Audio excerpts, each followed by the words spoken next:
4月20日，我们迎来了谷雨节气，它是24节气中的第6个，也是春天的最后一个节气。谷雨的意思是雨生百谷，这时候雨水开始变多，气温也慢慢升高。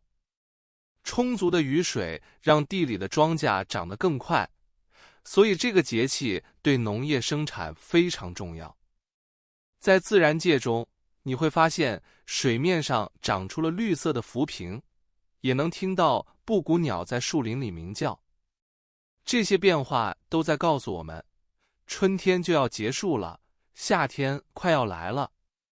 在这个时节，身体健康非常重要。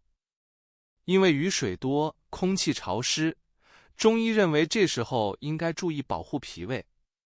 大家可以多吃一些健脾祛湿的食物，比如黑豆、薏米或者山药。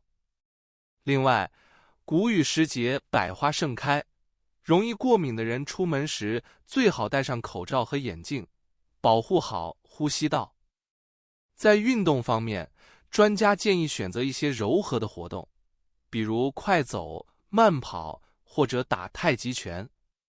要注意的是，运动时不要出太多的汗，还要记得及时补充水分，这样对身体最有好处。很多地方还有喝谷雨茶的习惯。谷雨前后的新茶颜色鲜绿，喝起来味道非常清香。人们认为这时候喝茶可以清热提神，还能让人身体健康。